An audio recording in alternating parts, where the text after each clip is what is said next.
kulantaran urang mah iman ka Allah, iman ka Kangjeng Rasulullah, sementara Allah ngainstruksikeun puasa, urang kabehan bunga. Aya parentah puasa teh bunga jasa. Teu bisa dibobodo urang mah sebagai umat Islam. Nu mantak bunga, Masya Allah. Ketika bukana jeung rujak indah jasa. Indah jasa. Penting teu eureun-eureun nyatua. Eureun ngees bae. Saur pohara jasa. Dibanding-banding bulan biasa jeung Ramadan jahatan keneh bulan puasa.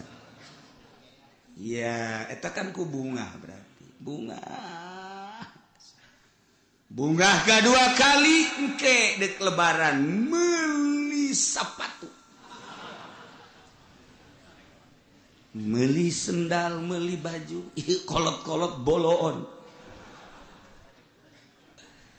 Tah lamun urang bungahna kuno karari itu eta mah bungahna bunga hawa nafsu. Lain bunga ku eta bunga teh kulantaran bulan Ramadan teh pinuh ku rahmat, bulan Ramadan teh pinuh ku magfirah. Masya Allah Karim, di bulan-bulan biasa mah Allah biasa memperhatikan anak sakit itu nabai, tapi di bulan Ramadan mah datang ka Allah amanat ke bulan Ramadan. Hei Ramadan, awas, iya mah bener-bener bulan anu ku aing sangat dimuliakan. Ulah sekali-sekali mana nyatat kagorengan ka umat aing. Ulah dicatat tuh goreng-gorengan bagus baik. Masya Allah, urang ge kaget jadi akhirat. Artinya kaget nonton TV nggak penting catatan awal. Karena neraka mah tetep sih. Itu gede-gede penghormatan Allah terhadap bulan suci. Sababaraha profesor meneliti, sababaraha doktor meneliti. Jerman, Amerika, Prancis. Aya bahasa dina Al-Quran kama kutiba alal ladzina min qablikum. Coba di Injil mana instruksi puasa, coba di Taurat mana instruksi puasa, coba di Zabur mana instruksi puasa. Ternyata di Injil eueuh, di Taurat eueuh. Nyana kaget. Dokter meneliti eueuh ternyata. Laporlah ke profesor Islam, disengserikan ke profesor Islam, ke doktor Islam, lantaran mual bohong Al-Quran kama kutiba alal ladzina min qablikum la'allakum tattaqun. Teliti kembali, ternyata ku barisan Kristen, ku Yahudi teka teliti nu bisa meneliti justru ilmuwan Islam. Begitu aya seorang dokter di India meneliti Injil Barnabas nu asli aya instruksi puasa, Taurat ge sarua aya. Begitu diangsongkeun kaget. Ialah keistimewaan penelitian ahli agama di urang Islam. Jadi lain bae Al-Qur'an digali terus Injil, Taurat. Dan kitab-kitab agama nu aya termasuk Zabur. Nah eta diteliti ternyata memang aya. Mun nyana ngabejaan eueuh berarti Injilna tahrif. Lain Injil asli. Ketika baca Injil asli aya. Ya ayyuhalladzina amanu kutiba alaikumus syiyam kama kutiba alal ladzina min qablikum la'allakum tattaquna ayyaman ma'dudat wallahu a'lamu bimuradih.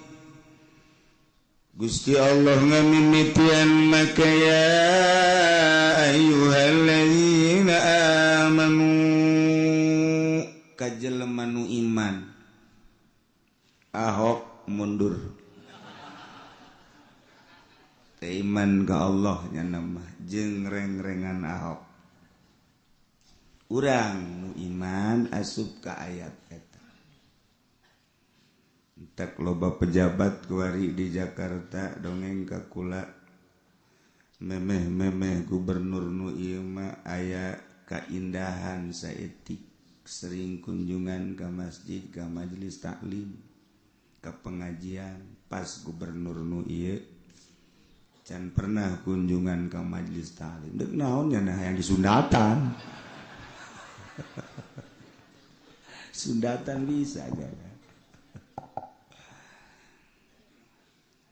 Wahai jalma nu beriman ka Allah ka Kangjeng Rasulullah Muhammad sallallahu alaihi wasallam dipardukeun ka aranjeun kabeh puasa di jero bulan Ramadan besi majarkeun jang umat Kangjeng Nabi hungkul puasa teh henteu ternyata puasa mah umat nu bara heula ge di syariat kama kutiba alal ladzina min qablikum jadi lain umat Kangjeng Nabi urang bae dipardukeun puasa umat Kangjeng Nabi Isa, umat Kangjeng Nabi Musa, umat Kangjeng Nabi Sulaiman, Daud, dan selanjutnya kaditu puasa mah aya. Sebab ngabedakeun antara hewan jeung manusia ku puasa. Hewan mah komo nu ngaran kebo, boro-boro beurang, nya nama di kandang na bae ge ngunyem bae. Eta kebo bari depa bari nangtung teu pernah eureun kebo mah nah manusia ge mun bari ngaji ngadaharan keneh bae ngopi eta ge sarua jeung kebo eneng eta ge sarua deres teu pati gede teuing pelen mah gede eneng ieu mah geus mun di luar aya nu bari ngopi teu elok sia eneng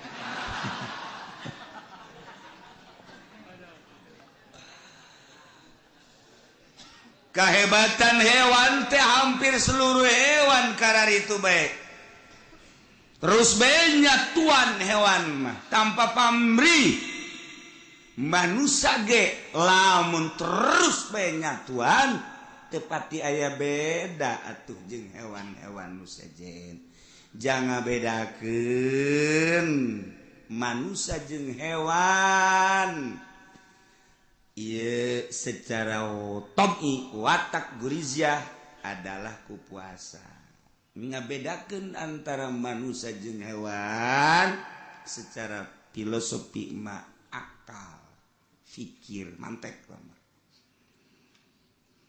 nah urang teh aku ari mayedeuk dibentuk ku Allah supaya bener-bener jadi manusia maka tiba heula puasa mati zaman Kangjeng Nabi Adam terus Kangjeng Nabi Idris terus Kangjeng Nabi Nuh terus Kangjeng Nabi kadieuna terus Sulaiman Daud terus datang ka Kangjeng Nabi urang ieu instruksi puasa mah aya Ramadan hiji jelema tilok salat bulan-bulan biasa mah ilok ibadah tapi asal bulan Ramadan tanggal hiji nyana kuramas mandi nyana make pakaian nun pake karesep kujana nyana salat nyana puasa biasa bae jadi nyana mah sataunna ngan bulan Ramadan doang ibadahna asal geus Ramadan sawal kan itu apluk-aplukan deui segitu bae teh nyana mah nah ditanya Isya aneh bulan-bulan biasa tilok ibadah bulan Ramadan ibadah. Wow, bulan Ramadan mah penghormatan Allah terhadap Ramadan aing nyaho. Ngadenge aing ti kiai-kiai. Mantak aing sok mabok Ramadan tutup. aing sok dina Ramadan mah henteu aing mah pokona mah geus tilok salat aing Ramadan mah salat geus pokona mah aing mah pokona Ramadan bae geus sakitu doang aing mah bungah jasa Allah ngahampura ka umat nu kumaha bae di jero bulan Ramadan. Nah Allah teh ngahampura manya aing deuk dihampura teu bungah mantak aing mah bungah jasa ku aya bulan Ramadan lantaran penghormatan Allah pinuh ku rahmat pinuh ku magfirah aing mah yakin bahwa aing dosa-dosa aing sataun ku Ramadan beak kabeh. Eta hebat jasa jelema teu kebal paeh di bulan Ramadan. Kaimpi kuali Allah ditanya Aisyah kumaha di jero kubur pertanyaan alhamdulillah selamat cek jadi penghargaan ti Allah geus dibere surga nu bener sia eta sebab boga amal naon amal bungah doang kulantaran nyana nyambut bulan suci Ramadan disambut song-song ku nyana jeung nyana siap ngalaksanakeun ibadah di jero bulan Ramadan ta eta teh langsung di kuburan bisa ngajawab di akhirat geus disadiakeun surga. Geus bejaan ka urang lembur. Bejakeun ka urang lembur cak kiai ge di Cilongok geus bulan sejen mah Allah sia ada kapruk-kaprukan ge. Asal Ramadan bae kitu geus. Geus kitu bae geus pokona. Pokona sia bebas asal Ramadan geus bebas. Bener kan cak uci tanyakan gitu kan itu kaki uci geus pokoknya bebas eta ngeunaheun pan mantep jasa masya Allah geus urang ge alhamdulillahirabbil alamin. Nah yajibu shaum Ramadan bi adi umrin khamsah wajib dilaksanakan puasa bulan Ramadan di mana geus aya salah sahiji perkara 5 hiji bikabali Sya'ban 30 yauman istiqmal tanggal hiji bulan Sya'ban teh salasa nurutkeun ceuk hisab kopi salasa Rebo Kemis Jumat Sabtu Minggu Senin Salasa Rebo ngahenen kara sejero ta eta istiqmal garana bikamali Sya'ban 30 yauma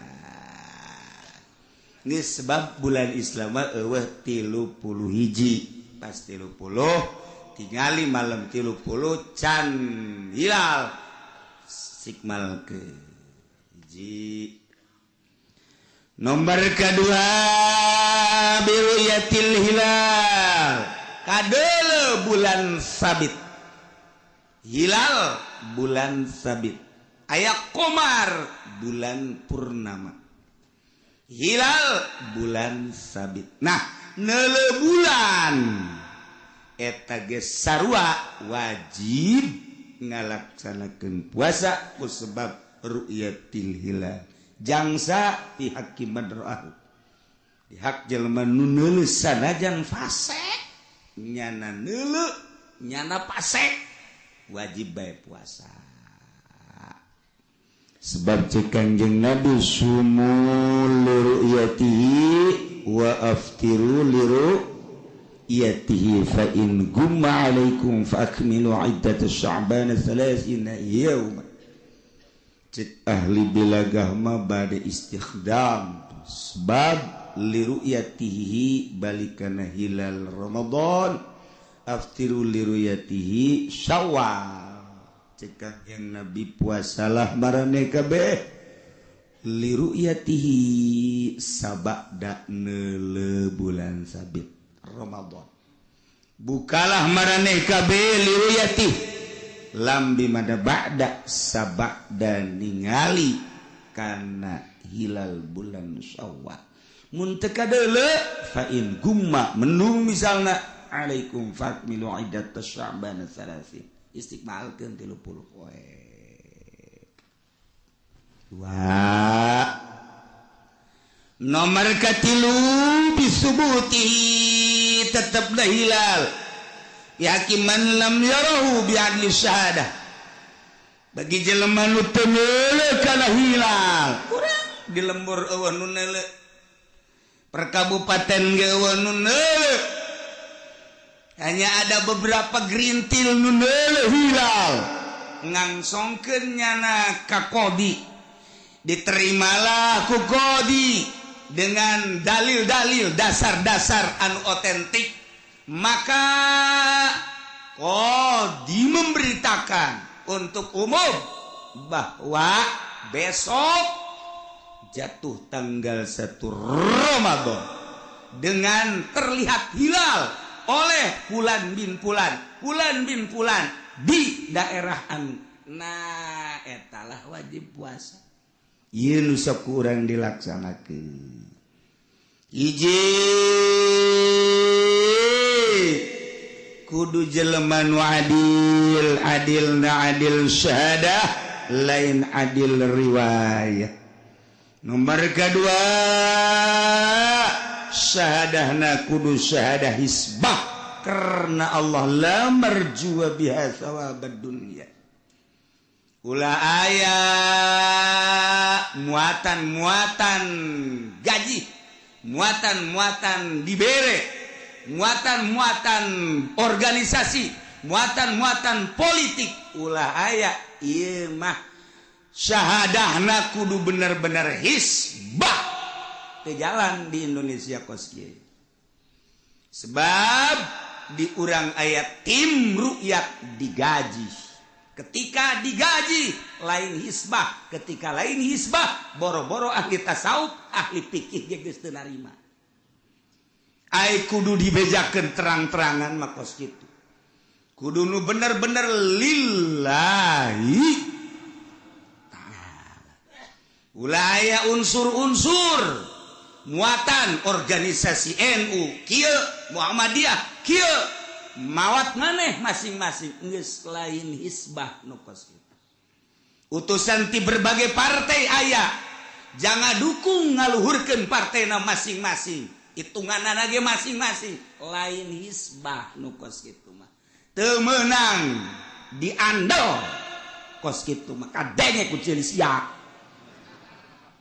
eta kos kitu kuduna syahadatu hisbah tim bisa dibentuk ulah dibere duit ye cenah aing mah embung leumpang antepkeun kana mabur nah kudu dibere duit bang kana aya unsur-unsur nah di Indonesia nu tim diterima ku nagara lantaran aya plot nu di luar tim sanajan bener nyana kerna Allah teu diterima geus menyalahi aturan geus menyalahi aturan gas sabodo kula mangan sakadar nyaritakeun doang dek nurut sia kanu kos kada ditu los pokona ngabimbangkeun umat teu beres tah kos kitu mah kudu karena Allah ulah aya nanaon ieu mah memehna geus diberitakeun waduh masuk tim ru'yat lumayan ya ada berapa? 3 gitu ya beres.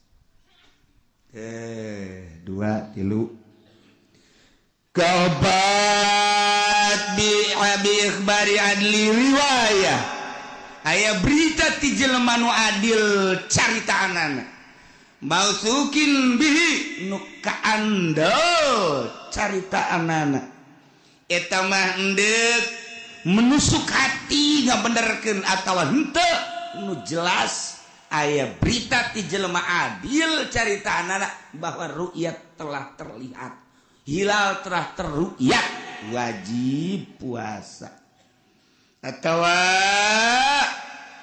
kitu gairi mauzukin jelemana teu kaandel cuman asup ka lubuk hati dalil-dalilna dengan jelas ucapan-ucapanna dengan jelas padahal mah ieu jelema ucapanna biasana mah teu kaandel tapi saat ieu mah urang percaya bisa dipercaya wajib puasa nomor kalima bizanni dukhuli Ramadan sangkaan asup bulan Ramadan bil ijtihad dengan ijtihad biman istabaha alizal bagi jelema nu keliru aya jelema di penjara can aya informasi kumaha-kumahan nyana utang hitung sorangan di jero penjara ternyata cak hitungan nyana poe anu puasa teh wajib ngalaksana atawa di gunung sorangan bae informasi di kota di negara nyana hirup di gunung sorangan bae ijtihad lah hasil ijtihadnya wajib dilaksanakan puasa atawa di kutub baheula kuari manggeus eueuh anu teu kasorang ku informasi ieu mah keur carita kuari maka kutub-kutub informasi terus aya wajiblah puasa merka opat manaftarazan nurut jelema buka boga sangka geus magrib padahal encan kabeneran mendung biasana lalai teh zaman baheula masal keluar bae magrib baheula bisa dipercaya lalai bae bisa dipercaya kuari mah boro-boro lalai jelema bisa dipercaya lalai teh jadi ukuran kula asal isuk-isuk asal buka bae kita lumpat heula ku almarhum abah lumpat keluar ayo naon Pak deuleu lalai geus keluar jangan kula nungguan bae kieu tah di kaso teh pan kasona mah awi banget asal geus keluar bae set bae laporan geus Pak geus tong-tong eta bisa gitu eta bisa kos kitu eta hiji mangsa mah santri ngojok-ngojok sia dasar ta santri aya bae asal keluar besok ngeuleuh lalai ku jadi ojok-ojok laporan bah geus bah kek ieu mah lain deui bah ye aya santri teu beres ye bener bae mau pangitik nyana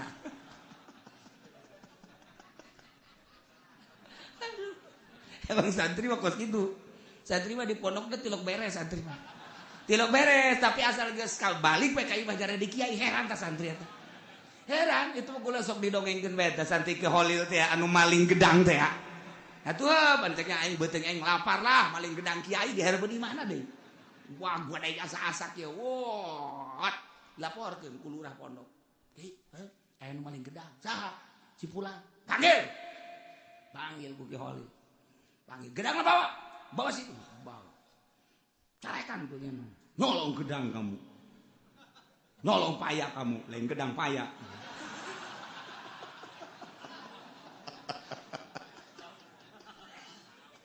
aduh ki holil pohoan habisin sama kamu awas habisin belah habisin jangan ada yang tertinggal semua apa namanya bijinya juga makan waduh artinya ilah waduh dibari cerik nyana diusir deh pulang kamu pulangnya datang ka imah nyen pondok santrina breg loba jasa kata ditakeun loba jasa santrina loba terus barisan ngaji nyana kadinya ka Ki Holil nage ngabagjakeun biasa masalah teh santri-santri nu nyahueun teh apa neuleukeun bae wih si eta teh maling gedang jadi kiai Masya Allah geus sataun teh ka 2 tahun tah santri nu nyahueun teh ka 2 tahun maling aing ge lah cek nya teh aing ngajen kumaha ge jadi kiai asal maling gedang jadi kiai cek nya maling gedang laporkeun deui biasa ku lurahna Pak Kiai ya ada santri nyolong paya lagi biarin aja lah yana ngarep-ngarep dibawa ku yana tuh bawa gitu tuh laporkeun deui ku nu saurang yai ada yang nyolong paya biarin aja kalau mau mana udah biarin yana ngarep-ngarep dipanggil henteu bae sia aja sih cek aing mah teh dipanggil-panggil ya bebeja deh yai saya nyolong ya kalau mau ambilin sebuah dah wah malah mah kalau bisa lu udah semua orang tahu nggak orang lo udah ambil semua ya sebab besok mau ngebesan Pak Yai wah ceknya aing mah cilaka ya lain deui urusanana tuh Korenganan nu pertama mah Ki Holil geus deuleu di Lauhil Mahfuz ieu budak teh bakal jadi pikiai eta dibere gedang teh seakan-akan putuh nu mantap siki-sikina titah dibeakeun ulah dibikeun ka sasaka maneh kabeh orang keur nurukeun ilmu tuh mantap lamun aya kiai mere dahareun geus langsung leg-leg bae putuh ieu mah kajen rukun ngan syaratnya tuh menang menta yai menta putuh ya batal kos gitu mah nah coba kiai gitu teu bere-berena tuh di dia baheula ya di dia santri teh santri kitu belet biasa ngajina teh tidak bisa-bisa kebenaran aya lauk di masjid aya lauk langsung diterima betik letik eta langsung bisa ngaji langsung iya santri di dia zaman abah langsung bisa ngaji terus nyana soroganan rapi dan lain aja kita balik boga santri biasa boga santri masya Allah tak uang mantak besi orang manggil lauk sih ada putuh eta iya tuh moal kiprawira teh barang ditinggalkeun ku bapana nyana kakarak umur 15 tahun kakana umur 16 tahun ada isin cek nyana bapak orang kiai orang teh jadi kiai lah orang ka Mekah bae ka Mekah nyilip maksudna nyilip teh mah ka Mekah lantaran isin tadi no urut loba santri aja santri nyilip ka Mekah maksudna dagang we biasa kuli di Mekah ngan mikiran bae teh kiprawira mah ya dengan gaya aing masyaallah kieu bae mah atuh isin ke balik toap sering biasa toap bareng kacaritakeun sataun 2 tahun tak keur toap tengah peuting jam 3 aya nu kasep mere roti kakakana hiji kanyana hiji itu wis dah nu kakana teh tajang sia melos aing mah teh hayang di dahar kiprawira duana tok masyaallah ti harita muka kitab kabaca kabeh naon bae bisa kah kula jadi bisa ngaji bener sia gara-gara roti sakira teh jadi kula bisa ngaji je roti aing hiji eta berarti ilmu aing ka sia sakira teh tah mantap beusi aya roti geus sikat horeg tahu malaikat mere ilmu melalui roti putuh ngaranna sing hade tah lamun penting-penting mun keur ngawirid naon bae aya roti geus sing hade ayalah santri di nu Badung malih bejakeun santrina sebab kuarina hirup kene si santri cicingna di Bekasi kuari santri di dia santri abah kuari hirup kene boga santri kuari sok ceramah di Bekasi nah Bekasina deket ke Bogor ka dieu nyana boga santri biasa eta keur Badungna di dieu kulantaran abah nyurah putuh tah aya santri manggil lauk ditereu bisa ngaji nyana neangan lauk betul atuh Badung ngaranna ge kuari ge Badung ge nyana mah geus jadi kiai ge ngan bisa ngaji aju dicolok pan baheula mah lain listrik lampu tempel teh kapan aya ieu tah ramohongan tah ramohongna kunyana dikitukeun ka lauk lauk atah di ramohongan pan kos asak masa asak ayalah di dia ngaranna mau dibejakeun hirup kene kuari boga santri deh ngan rada boga sakolahan tan hiji mah aya sakolahan MI lah mun cara kurang mah tapi nyantri biasa hirup kene mau dibejakeun ngaranna nyana geus sok ngaji seribu moal salahnya ieu lalakon keur carita di darieuna bararadung jasa teh santri kuari hirup kene boga santri setik ngan boga sakolahan tan nu diberekna puputuhan nyana sok ngawirid bae kitu maca sholawat tipe-timpan baheula mah bilik ti beurang kene kunyana geus di bolongan geus keur ngawirid lampu dileutikeun ngawirid lampu leutik pan aya lampu tempel mungkin aya bisa leutikeun asal asinar we diragagkeun kunyana di luhur blek we ka handap langsung ditubruk di dahar ajana seserian mah kalah kucing garong mah lu kan tolol teh coba Ismail seminggunya bebeja gua dapat putu tapi gua nggak bisa ngaji sekian tuh. Biasanya dapat putu mah kan gampang kok ini mah ngomong nama Melayu dua anak ge. Kok nggak bisa ngaji gua kata dia. Ini padahal putunya gede segede gini. Dihareupeun nya seserian bae. Untung nggak ada kucing lu di situ. Goblok teh teman-teman. Atuh teu bisa ngaji jata mah tinu Badung. Lain putu tama kos itu. Batak sih ada tah. Urang teh apa putu ti malaikat atau Kangjeng Nabi Qadir atau ti babaturan urang sih ada. Yang babaturan blow on jasa ye. Eta kos kitu baheula mah segala popocongan segala naon. Bener eta. Baheula mah sangar kan di dieu teh sangar. Warungna kebelah itu. Aya santri keur ka warung malam Jumat kan marhaba.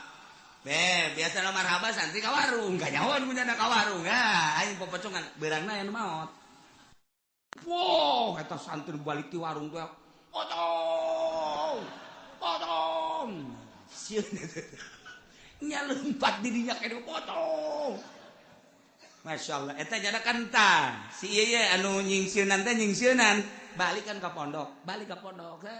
Di pondok aya pocong. Di gang teh apa pondok gang gitu tah. Aya pocong. Jangan suka nakut-nakutin gua lo. Gol. Epak beneran koclok. Lu yang bener lo. Lu mah kayaknya pocong beneran. Eta kuari kula ngan eta maot tah. Nu eta mah nu ngamangi pocong geus maot. Keur can maot tah kula sok asal kapagi bejengnya rame aja serta ngobrol. Nu mantak rame nyin popoconganna jeung kula.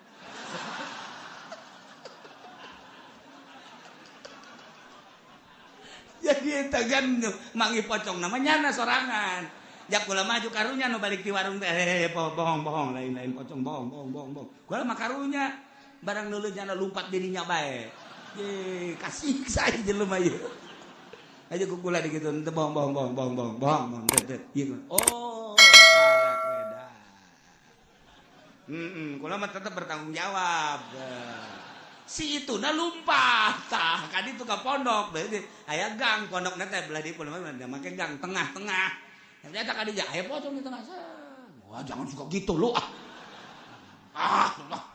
Kareng pocong bener. Atuh kula kadinya ngagoler nyana.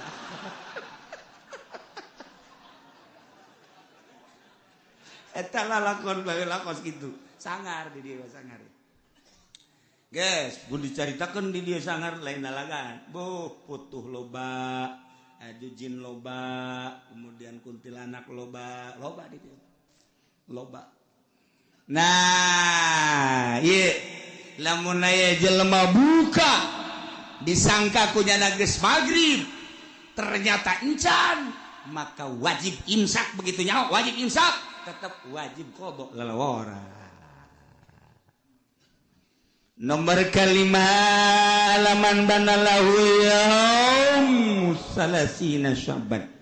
Nyata kanyana bahwa eta teh tanggal 30 bulan Sya'ban annahu min Ramadan nyana can puasa padahal eta teh geus Ramadan lantaran geus aya ruyat atawa jelas-jelasan Ramadan nyana encan puasa wajib qada kan batak geus teu kudu dipermasalahkeun nya lantaran naon di urang kungsi debat adu masalah maningan sukut mentok loba nu nanya ka gol cicing geus sabodo nyararana bae sabodanya sebab naon ieu bakal rame lamun dibahas padahal aya bababna aya tek-tekna haju nyalahkeun ka dieu kula ngadenge bae nyalahkeun ge antep geus kitu teu bagus teh tungtungna puasa urang lain menang ganjaran ujung-ujungna urang teh dibenduk ku Gusti Allah maka teu pernah mere jawaban sonojon loba nu kieu diantep padahal nu dibaca ku kula sapina amanat ti Abah lamun mende puasa sapinah bae atau riyad eta bae eta mah Abah ge lamun puasa teh mun teu sapinah entek di gonta-ganti tahun kamari riyad ke tahun ieu sapinah ke tahun berikutna riyad deui ke sapinah deui sapinah. Ndeu kurang kumaha deui ngabahas di sapinah. bocor leutik teuing kumaha bacaan ku sia sapina Masya Allah geus cukup lamun urang ngaji di lembur ku sapina bae geus cukup biasa aya sapina ieu nu dibaca teh eta sadisu alaman sabaqahu maul madmadah min madmadatin wastinsyak urang puasa kemudian urang teh kekemur terlalu teuing lek we ka jero atawa ngingsrek kana irung kemudian kaisep ka jero batal puasana wajib qada ngan poe eta imsak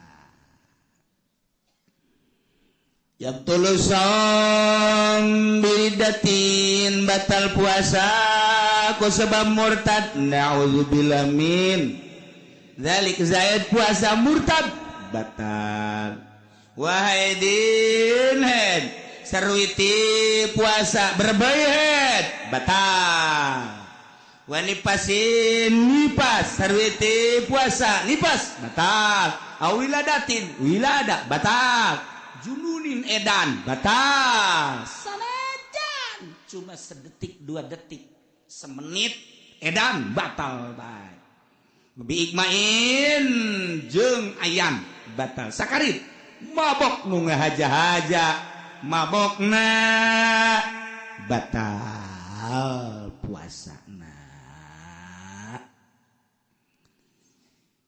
terakhir aya anu wajib batalna dilanjut doraka kama fil haid jelema head wajib ngabatalkeun puasana ketika nyana ngalanjutkeun haram nu head teu meunang puasa haram puasa wajib buka nipas gitu kan aya nu jaiz nu sakadar meunang doang kama fil musafir wal marid jelema berangkat ti dieu ka Surabaya rusos doang aya kameunangan dek buka mangga dek teu ge mangga keur carita buka mangga bae kitu kene nu gering teu terlalu parah tapi ieu lamun dilanjutkeun bisa marat bisa ngajeroan ye gering dek langsung bae puasa dek buka mangga bae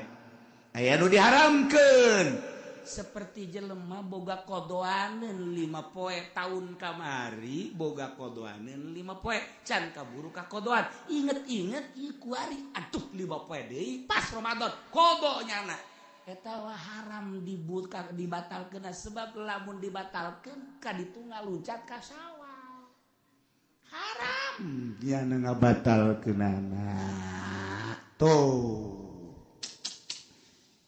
selanjutnya yang wajib qada jeung fidyah duaan nya wajib qada nya wajib fidyah ieu tengetkeun ieu sok kaliru bae jelema nya wajib qada nya wajib fidyah 2 macem hiji buka ku gara-gara nulungan batur rempan ka batur contoh leutikna nyusuan awewe nyusuan karunya ka anak geus cenah teh teu puasa sebab mun puasa anakna orok keneh bukalah nyana eueuh salah karena demi anak berarti bukana karunya ka anak rempan ka anak beusi anak teu sehat ku deudeuh-deudeuhna ka anak ieu awewe buka puasana eueuh masalah ngan engke nya wajib qada nya wajib fidyah qada wajib puasa fidyahna wajib atawa urang keur puasa aya jelema naik tangkal kalapa kemudian naik tangkal kalapa teu bisa turun aya jelema bisa naik teu bisa turun naik turun aja teu bisa aya tadi naik bisa ih sia mah kos kabayan tadi sia naik mah bisa turun teu bisa masyaallah aya kabayan mah kumitohana titah ngisambung kebayang saya lintas ngisang tiris bau tetep embung goblok sia ayo sia teu ngisang embung tiris geus tinggalkeun ku mitohana eta kebal nyana teh ngojay set kabayan saya kenal ngojay silem tuh ngisang we embung tiris tolol deh coba ai silem daet ai ngisang embung cak kena tiris teh kabayan blow-blown di urang teh aya tokoh kabayan eta di Parahyangan mah lamun urang nyaritakeun kabayan sagilak-sagilakna yang seri bae kabayan lamun di Baghdad mah Abu Nawas wali di urang mah kabayan nya wali nyolain nu jelas dikasirieun be kabayan mangis eta be non gara kitu mentara gaji bah kula mentara gaji jeung naon luar tangkal kayu emang dewan yen tihang jeung imah aya kadaek sia kabayan cek mitohan kos kitu mah tah golokna tah ragajina alhamdulillah cek jeung teh kabaya tuar kunyana we brek diragaji kunyana pas dirimbas karimbas jang tihang teh geus tareh jadi karimbas teh waduh mal beres cenah ieu mah ieu tuh karimbas kieu mah teu bagus ieu mah tihang kieu mah idenya datang mending dijieun halu ceknya halu atuh dibagusan kunyana halu teh geus tere foto geus tere jadi foto ya Allah mendingan dijieun paranti dahar teh centong ceknya cek dijieun centong geus tere anggeus deui kapapas keneh bae masyaallah ceknya na isi naon mendingan pake nyeuhil we dijieun pake nyeuhil teh sagede ceuhil kieu badina keur nyeuhil mitohan datang bayan mana tihang teh ieu tihang eta kabayan tolol jasa mantap tinggal itu ada goblok tolol sia tangkal kayu sok gitu badena jadi segede gitu bagus jadi kene alhamdulillah eta si kabayan geus kitu di urang ge loba anu dimodalan ku mitoha jutaan alhamdulillah mana kauntungan sia alhamdulillah abah duit sabaraha duit karan mereka kula pan aing mereka sia 30 juta alhamdulillah bah ai 30 juta mah aya nu mana sia 30 juta jadi hutang bah tuh hutang 30 juta abah mereka kula 30 kuari jadi hutang 30 eta lain kabayan sih naon tolol minantu kos kitu tah udah menceritakeun kabayan poal eta tokoh Parahyangan teh boga kabayan sagilek-sagilekna pikaserieun we kabayan kemudian eta nu hiji wajib qada kemudian wajib fidyah nomor kedua buka mata kiri qadain ma imkaniyata yati Ramadan akhir Zaid boga qadaaneun tahun kamari boga qadaaneun kemudian Ki Zaid di tahun itu bisa ngodoan kaburu datang deui Ramadan tanya nya wajib qada nya wajib fidyah jadi lamun aya jelema zaman baheula di Jakarta ye urang pasar Kemis kan baheula di Jakarta Ramadan teh teu puasa nya teh teu puasa tah sabar tahun 10 tahun kuari ingat aduh aing mun paeh boga qadaaneun qadona mah tetep bae lamun sapoe tetep sapoe mun 10 poe tetep 10 poe ngan eta fidyahna hitung taunna ternyata 10 tahun berarti sapoena 10 liter nyana teu puasa baheula teh sabulan tetep bae qadona mah sabulanna 30 poe ngan geus 10 tahun sapoena tambah fidyahna 10 liter kali 30 10 kali 30 sabaraha 300 liter tinggal gitu bae lamun tadina puasa nanya teh geus sababaraha taun mah taloba atuh tinggal kalikeun sabae kodona mah kitu bae lamun 100 bae 100 bae lamun 2 bulan 60 lamun 3 bulan berarti atuh ayeuna mah sabaraha 60 teh 90 ngan sabaraha taun ternyata 15 tahun ka tukang sapoena nyana teh berarti eta 15 liter fidyahna tinggal kitu bae eta mah masyaallah masyaallah hiji nomor kedua wajib qada teu wajib fidyah kamu balik jelema ayan eta mah wajib qada lamun cager teu kudu difidyah aya nu wajib fidyah doang teu wajib qada aki-aki mah dipidiahan bae ngan teu wajib qada nyanana deuk qada iraha tuh coba cager deui aki-aki tah geung pidiahan ge poe eta bae geus poe Sabtu datang ka magrib pidiah poe Minggu datang ka magrib pidiah cenah kiai kumaha lamun sabulan bae langsung dipidiahan bae yeuh bapak kula mah aki-aki umurna 100 tahun deuk dipidiahan bae jadi berarti 30 leteren ya sabulaneun tah ai daek mah masalah ngancan kewajiban saha nu nyaho menang 2 poe-poe ai ridho mah los kaditu masalah ngan wajibna mah eta bae tah nu nyana teu bisa puasa nomor kaopatna lawala teu wajib qada teu wajib fidyah ialah jelema anu edan nu edan mah teu wajib qada teu wajib fidyah gitulah cara-cara puasa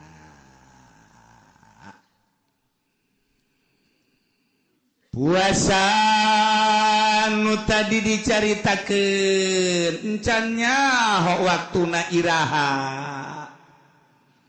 lamun nurutkeun cek ru'yat tungguan engke ru'yat tungguan ru'yatna tapi lamun cek hisab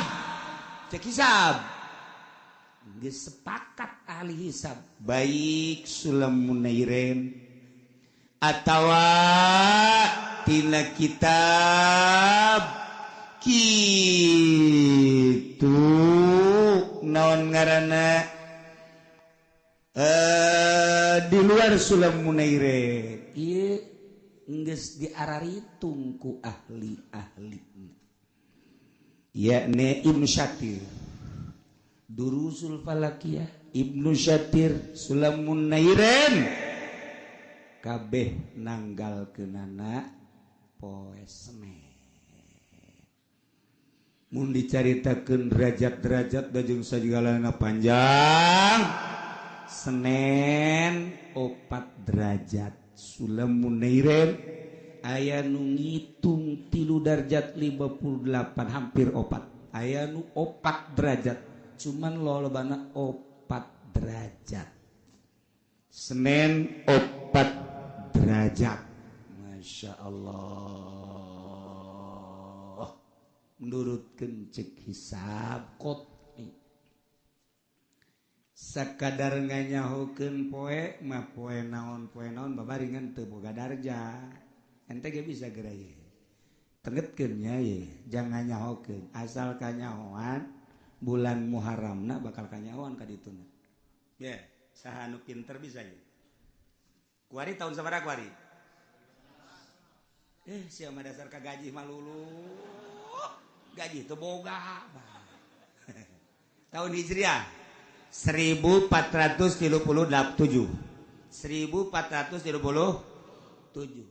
bagi 8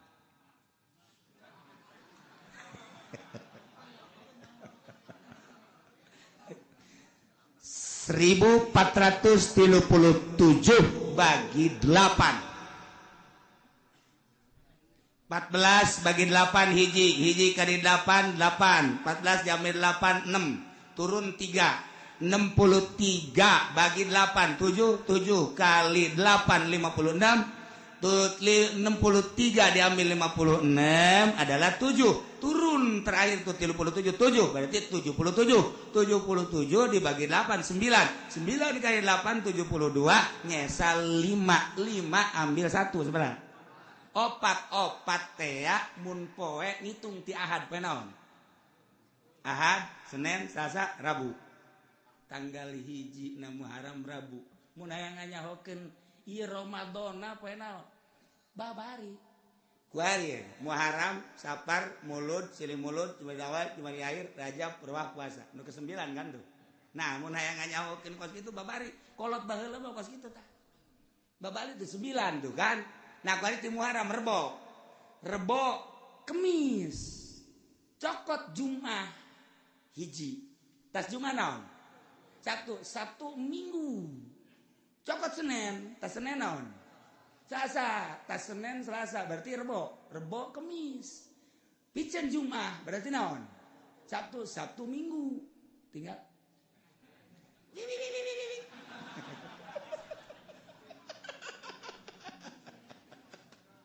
Atuh babari. Ya.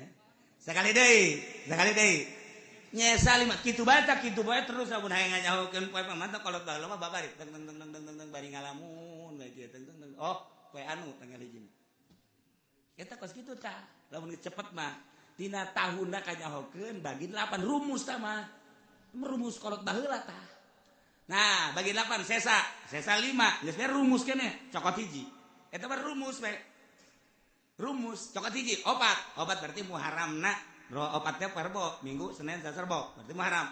Nah kadituna cokot hiji 2 cokot hiji 2 sebab 30 engke 29 gitu ngitungna bari Rebo tah ya muharam sapar mulut silih mulut dua akhir Rajab Purwa puasa 9 hayang nyaho poe naon tah ngan derajatan doang derajat tapi akur bae sok Rebo tuh Rebo Kemis cokot hiji Jumat berarti tas Jumat Sabtu Minggu cokot Senin berarti naon Selasa Rebo cokot hiji Kemis berarti naon Jumat Sabtu terus Minggu cokot hiji Senin cokot hiji Senin jadi berarti poe Senin anu bisa balik nu teu bisa disetrap asana ingin setrap kabeh ya aing kewalahan mere dahar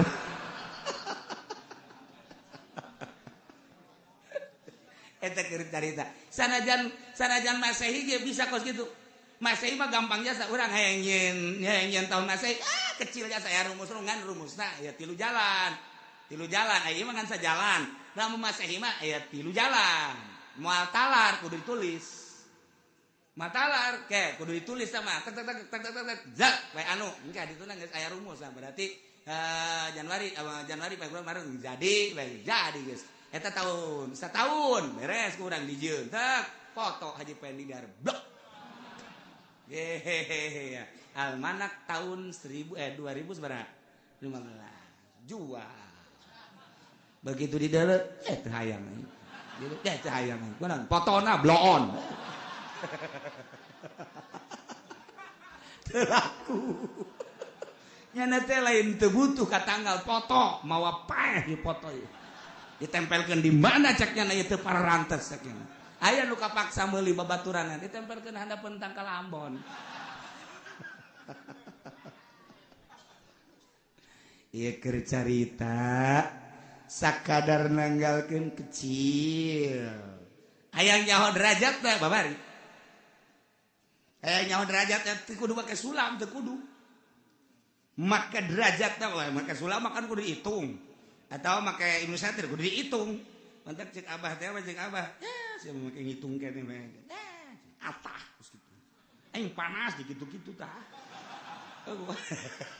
kolot pohar aja sepan aing kita ngaji palak ai prakadituna dihina jasa kudu dihitung-hitung kene gitu make ieu bae sih hitung derajat aju urang pandeg ngaji ka abahnya sok nyentak ngaji bae ka mana bisa henteu aing embung dikitukeun tah abah mah galak ya mah masyaallah aya tah anu dihitung di pasar Kemis ge aya 2 nu jago palak tuh mang anu nyahoeun abah ge hirup keneh mal disebutkeun tah sia kadinya ngaji tah jago teu palakna nyahoeun bari hirup keneh hirup ieu moal disebut ko ngoa nyanana ge kuari ngaji buat teh aya jago teu palakna kumaha tuh bang ngitung derajat kieu ngitung derajat bae set ya kudeuleu ku sia irawa sabaraha atuh 5 bah cak sagenep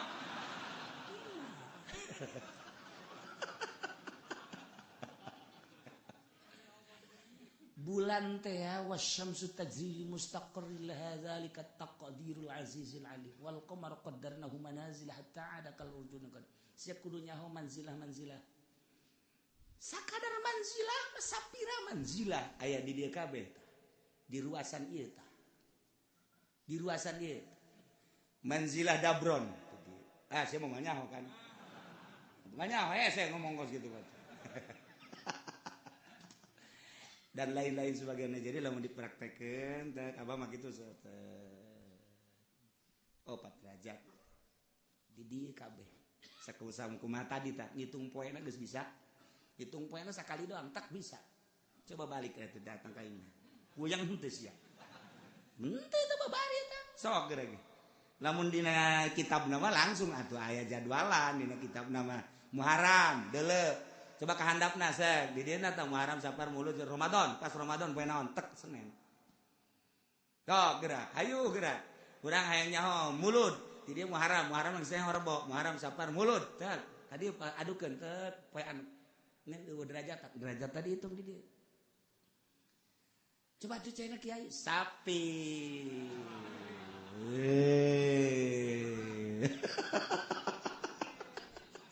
Sapi atuh aing nang mahal ngaji.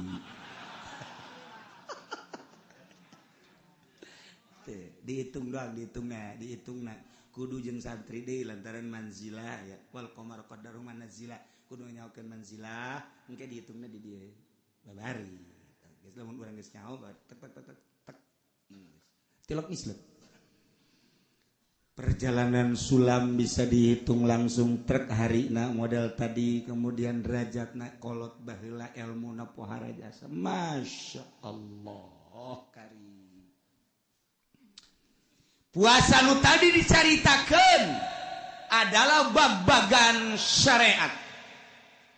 Puasa syariat ma'ayun sikanil makulati wal masyubat wa an wiqa'in isaipin lahar.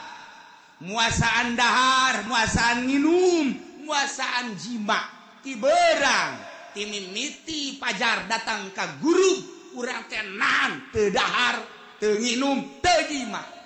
Eta puasa syariat. Jadi bae geus kos. Puasa syariat. Geus puasa syariat mah asal teu dahar, teu nginum, teu jima. Ai kitu mah mata pake ngabuburit kapuri, celi pake ngadengekeun musik, ngomong sadaek-daek, leungeun cukal cekel karena berbagai permasalahan nu meunang jeung nu teu meunang. Kitu keneh suku dilengkah-lengkahkeun sakadaekna eta ngaranna puasa syariat. 99,9 hampir teu diterima. Sebab teu mah puasa ngan sakadar napaan dahar jeung minum jeung jima, tetapi nu sejen teu dipuasaan. Puasa syariat disebut da puasa umum. Nomor kedua puasa thariqah atau puasa khusus. Ayum sikaan jami'al dhaihil muharramat wal manahi wa zamaim. Nyananahan tidak nu tadi teu dahar teu nginum teu jima syariat. Dipuasaan kunyana beuteung, dipuasaan kunyana zakar, dipuasaan kunyana dahar nginum beuteung. Di samping eta deui mata milu puasa, cili milu puasa, irung milu puasa, sungut milu puasa, leungeun milu puasa, suku milu puasa, seluruh anggota milu puasa. Masya Allah kan. Masya Allah kan. Ayun sikaan jami'al dhaih. Nahan tina sakabeh anggotana, mata, celi, irung, sungut, leungeun suku al muharramat wal manahi wa zamaim. Tina nu diharamkeun ku Gusti Allah, nu dilarang, nu dicacat, termasuk galbuna mithlul ujbi wal kibri wal bukhli wa ghairi dzalik. Jadi ujub di puasa. Urang makan puasa mah puasa bae tapi rasa maneh aya.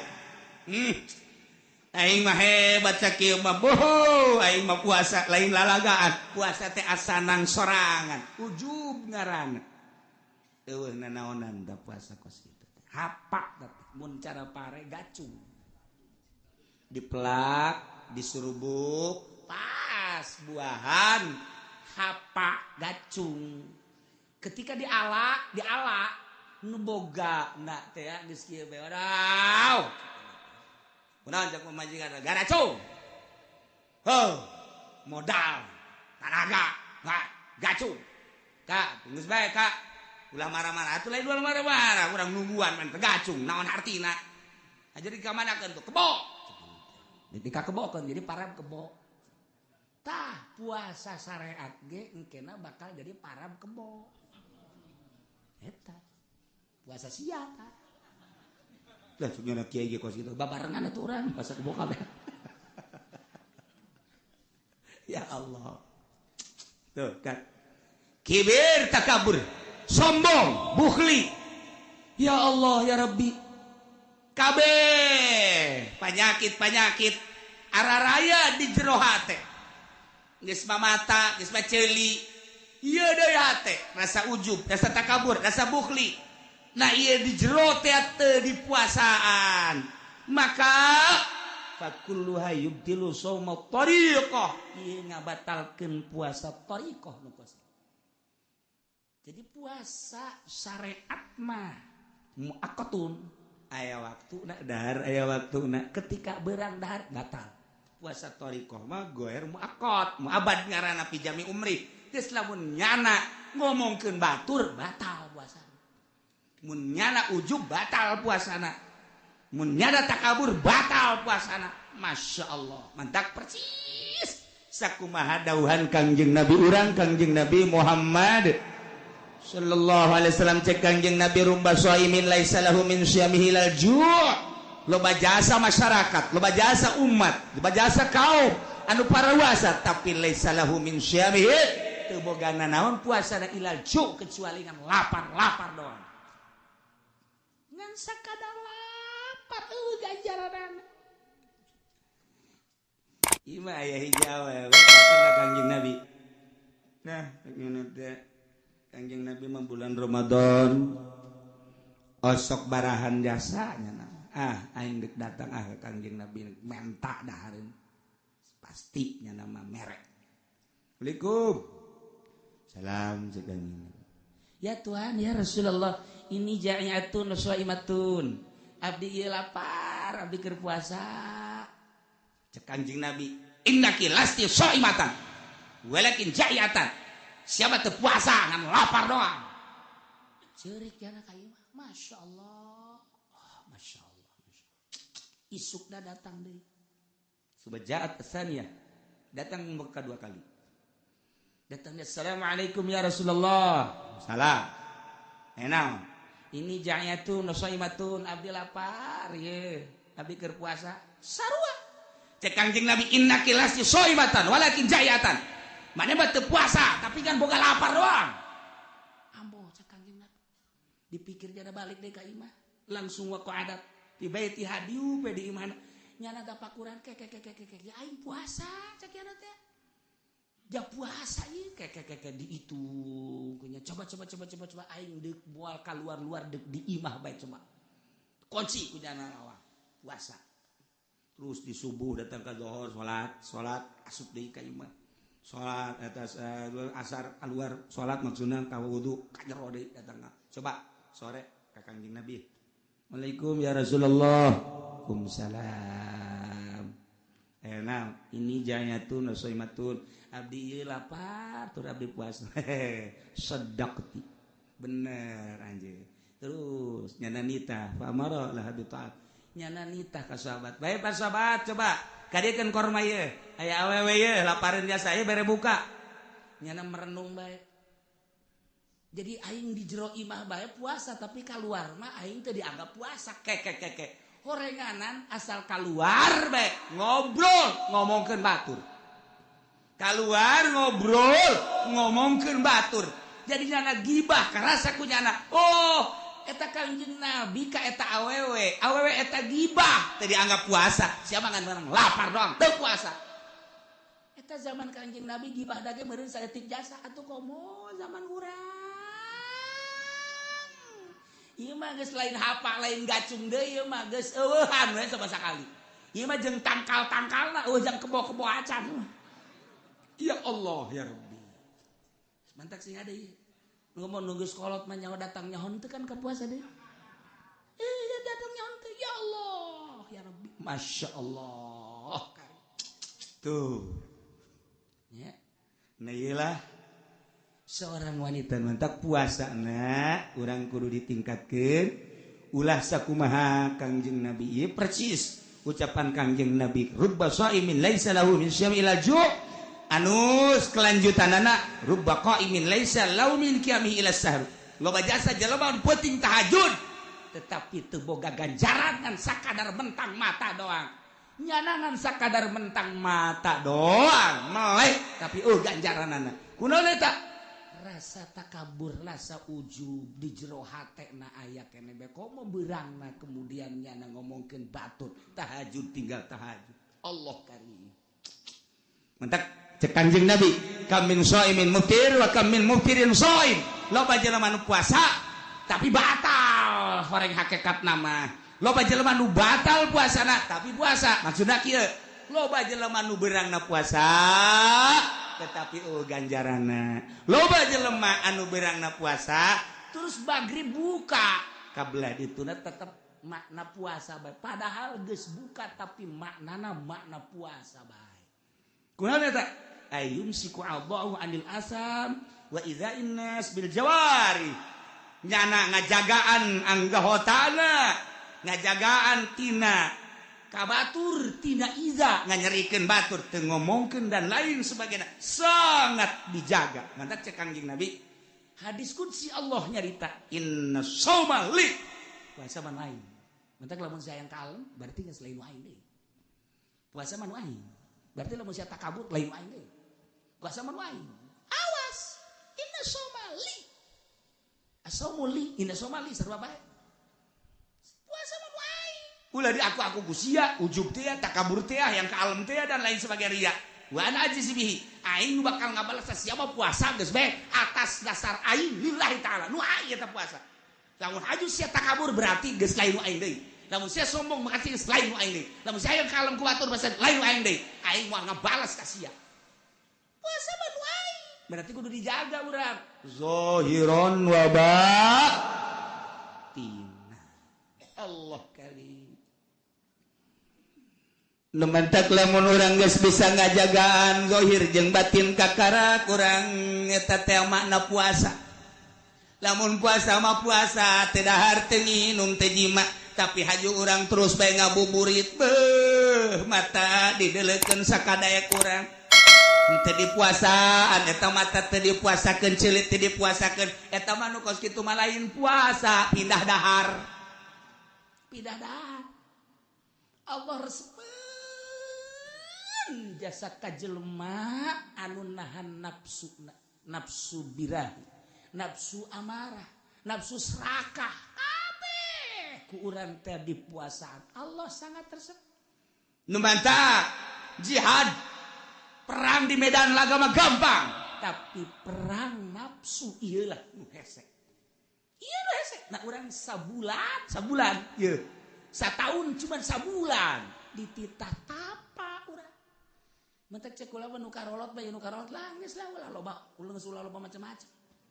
loba macam-macam geus bandingan ge tararapa bae ulah kamu geus pokona di imah TV begedean pan goblok eta manya nonton TV bulan puasa sih maca Quran zikir ulah loba ngobrol-ngobrol aja Masya Allah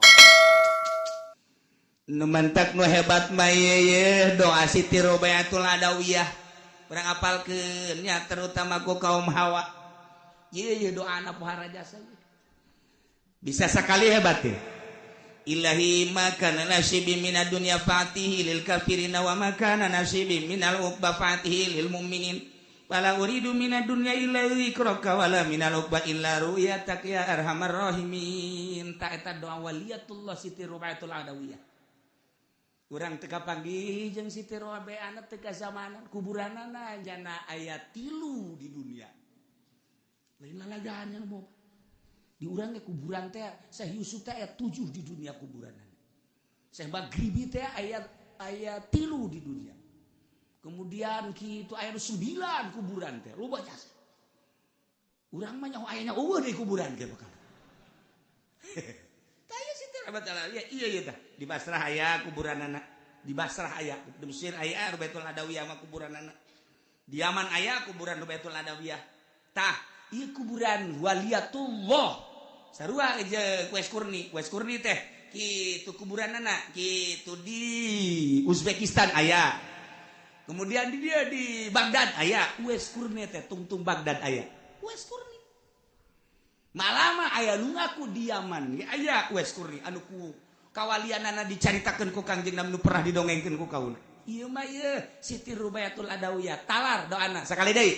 Ilahi makana nasibi minad dunya fatihi lil kafirin wa makana nasibi minal uqba fatihi lil mu'minin fala uridu minad dunya illa dzikraka wala minal uqba illa ru'yatak tah eta ya arhamar. Kedatang ka imah talarnya babacanya pihartieuna na ieu mantep jasa. Ilahi he pangeran abdi andai kata aya bagian abdi tina dunia Gusti mere dunia di dunia jang abdi Gusti abdi mah teu hayang pangbikeunkeun bae dunia bagian abdi ka kafir wabeh jang kafir. Lamun aya bagian abdi di akhirat ganjaran abdi mah teu hayang ganjaran. Fatilil mukminin ganjaran abdi bikeun ka mukminin kabeh. Abdi mah dunia di dunia teu hayang pangbikeunkeun ka kafir. Ganjaran di akhirat mun deuk dibere teh abdi mah teu hayang bikeun ka nu hayangeun ka mukminin. Abdi mah teu hayang dunia teh hayang ganjaran. Hampir ngarempot deh yang mal dibaca kan ini. Mal doa teu kira-kira saja. Tadi mah ditalar aja kieu mah wah seneng ngawarung bangkrut aing. Tadi mah resep bae nya lah hayang lah kan. Pala uridu minad dunya abi mah teu ngarepkeun tina dunya ila zikraka kecuali eling ka Gusti abdi mah di dunia cukup bae rindu ka Gusti eling ka Gusti zikir ka Gusti geus sakitu abdi mah teu hayang dunia saeutik-eutik acan bikeun ka kafir kabeh sebab dunia mah ngajauhkeun diri abdi ka Gusti sebab dunia mawa poho ka Gusti sebab dunia mawa cilaka jaga di akhirat mani bikeun ka kafir tanggung cilaka nya mah supaya itulah biar teu kira-kira tah ngadoa masyaallah. Lamun abdi bakal dibere ganjaran, abdi teu perlu ganjaran Gusti bikeun ka mukminin nu hayang ganjaran, teu hayang saeutik-eutik acan. Hayang naon atuh cak Gusti Allah, abdi mah di dunia hayang ileung inget bae ka Gusti, hayang zikir bae ka Gusti, di akhirat abdi mah teu hayang naon, hayang deuleu doa ka Gusti geus sakitu. Di dunia hayang zikir bae boga rasa nikmat zikir, di akhirat hayang deuleu ka Gusti aduh geus sakitu. Atuh teh mah pangarna di eta mah bakal kos kitu mah di sorga, sabada Gusti teh mah. Oh, sih teman di surga batu mangga. Teman nu kos kitu mah malah di neraka mah. Ya tuh sabodo cek kitu teh. Geus kos kitu bae kula mah hayangna. Ah, endek ditalar endek.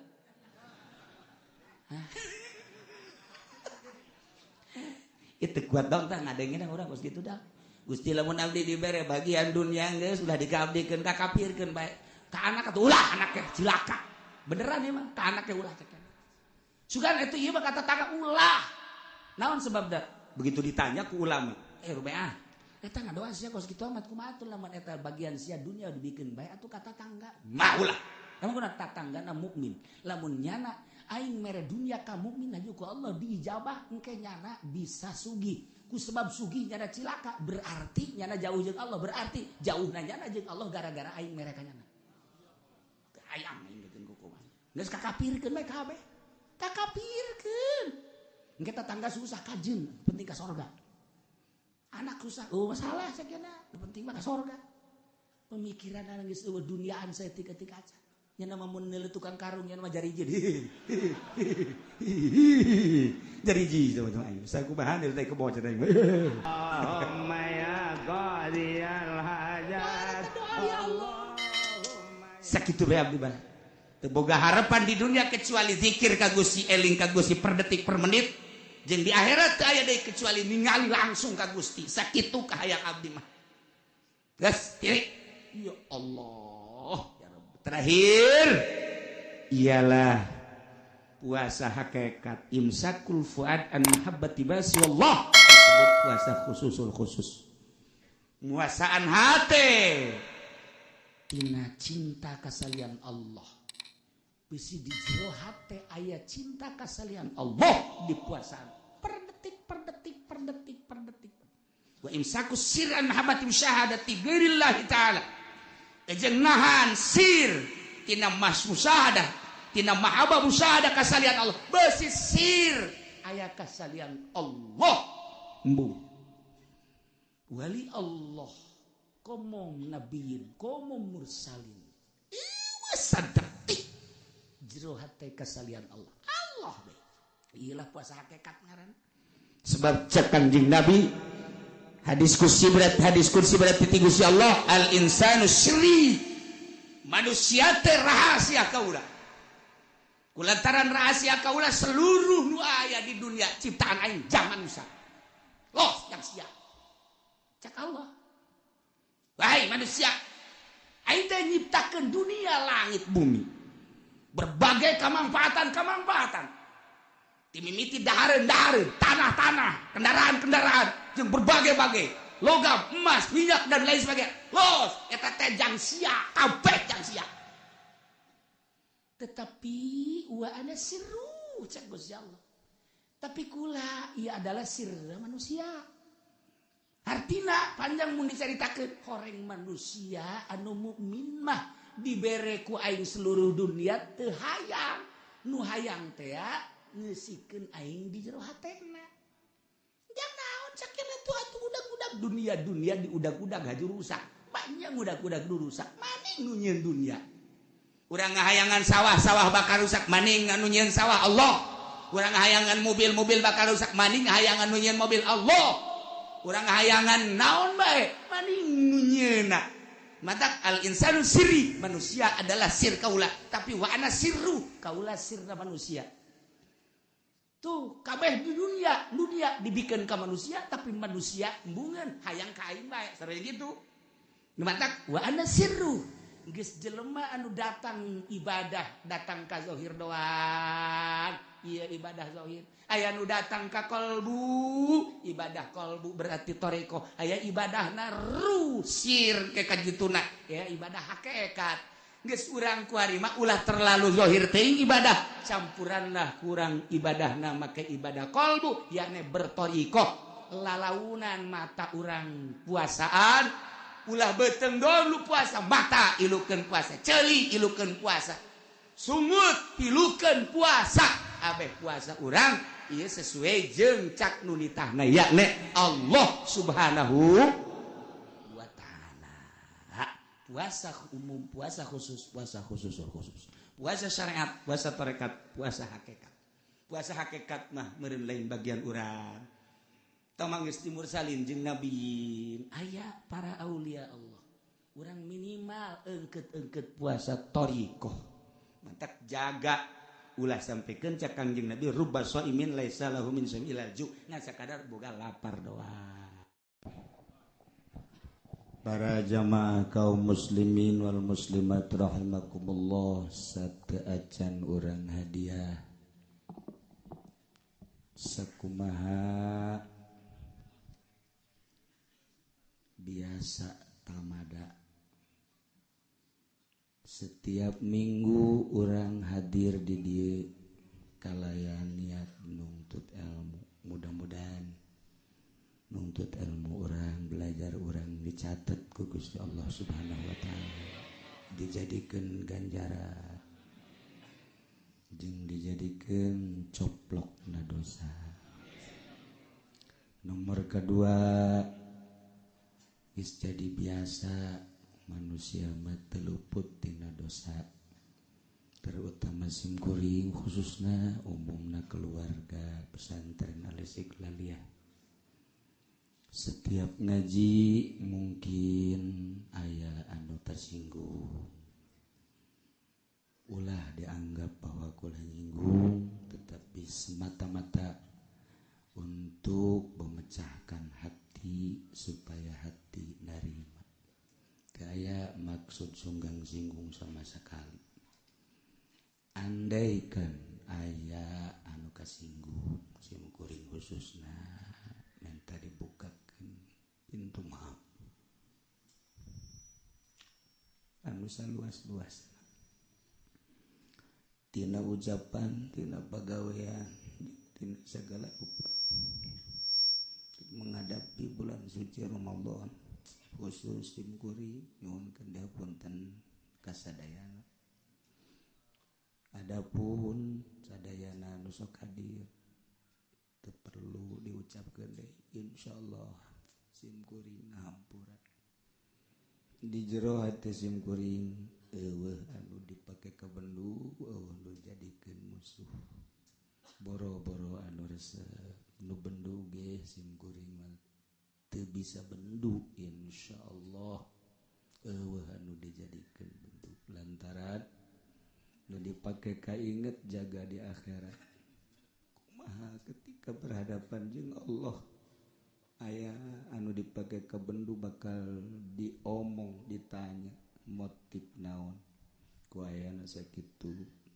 Berusaha orang di dunia simkuring ge selalu berusaha eueuh anu dijadikeun bendu walaupun aya segerintil dua gerintil nu bendu tetap simkuring teu bendu tur ngahampura. Nu jelas urang silih hampurakeun, urang silih doakeun, mudah-mudahan urang sarua aya dina rahmat Allah Subhanahu wa taala. Informasi tinggalin lebaran insyaallah hisab mah rebo. Jadi urang puasa 30 poe. Jadi tahun gitu ngaranna Senin Salasa pokok Kamis Sabtu Minggu Salasa rebo lebaran haul biasa